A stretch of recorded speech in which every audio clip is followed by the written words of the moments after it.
பார்த்துட்டு முடிச்சுட்டு தண்ணி ஊற்றி நல்லா க்ளீன் பண்ணிவிட்டு கொஞ்சம் கொஞ்சமாக எல்லா வேலையும் முடிச்சுட்டு மீன்லாம் போட்டுட்டு கடைசியில் பார்த்தோம்னா தான் தெரிஞ்சுது நம்மளாக இப்படி சர்வீஸ் பண்ணியிருக்கோம் க்ளீனிங் சர்வீஸ்னு சொல்லி எனக்கே ஆச்சரியமாகிடுச்சு. ஏன்னா ஸ்டோன்ஸ்லாம் ரொம்பவே கருப்பாக இருந்தது. நாங்கள் பக்காவாக பண்ணிட்டோம். கஸ்டமர் வந்து ரொம்ப சந்தோஷப்பட்டாங்க. மீனும் அதே மாதிரி நம்ம எங்கள் ஷாப்லேருந்து எடுத்து வந்துட்டோம். மீன் ஒவ்வொன்றா ஆட் பண்ணிவிட்டு கடைசியில் வந்து அவுட்புட் பார்க்கவும் தான் தெரிஞ்சுது எங்களுக்கே. பக்காவாக சொன்னதுக்கு மேலேயே பண்ணிட்டீங்களே தம்பின்னு சொல்லிட்டு நம்ம கூப்பிட்ட ஓனர். ஆமாம், அதில் உள்ள ஆளுக்கெல்லாம் இதில் போயிடக்கூடாது. இதே மாதிரி உங்களுக்கும் அந்த மீன் தெரியல உள்ள ஆளுக்கெல்லாம் போயிடக்கூடாதுல்ல. சூப்பராக பண்ணி கொடுப்போம். நெக்ஸ்ட் வீடியோவில் பார்ப்போம், மீட் பண்ணுவோம். தேங்க்ஸ் ஃபார் வாட்சிங். கமெண்ட் பண்ணுங்கள், ஷேர் பண்ணுங்கள். உங்களுக்கு இந்த மாதிரி ஃபிஷ் டேங்க் செட் பண்ணணுன்னா நம்மளை காண்டாக்ட் பண்ணுங்கள்.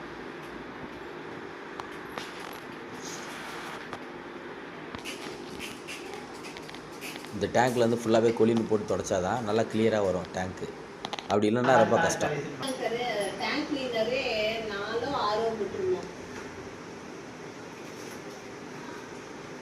மீன் ஒவ்வொன்றா போய் மேலே எடுத்து போய் போட்டுட்டு உங்கள் கடையில் கொண்டு வந்துருக்கா? ஆமாம், கடைசியில் எல்லாம் மிக்ஸ் போட பாருங்கள் எப்படி இருக்குன்னு நீங்களே சொல்லுங்கள்.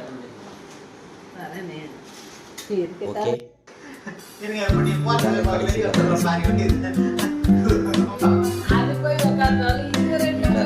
ரொம்ப சந்தோஷப்பட்டுச்சு. ஏற்கனவே மீன் அவங்கள்ட்ட இருந்தது பழைய மீன்லாம். அந்த மீனுமே ரொம்ப சந்தோஷப்பட்டுச்சு. அண்ணா என்னை காப்பாற்றிட்டீங்கண்ணே, எங்கள் உயிரெல்லாம் போயிருக்கோண்ணே, கரெக்டான நேரத்தில் வந்து எங்களை காப்பாற்றிட்டீங்க அப்படின்னு சொல்லி மீன்லாம் ரொம்ப சந்தோஷப்பட்டது எனக்கு காது கேட்டுச்சு. சரி, இது மாதிரி நெக்ஸ்ட் வீடியோவில் சந்திக்கலாம்.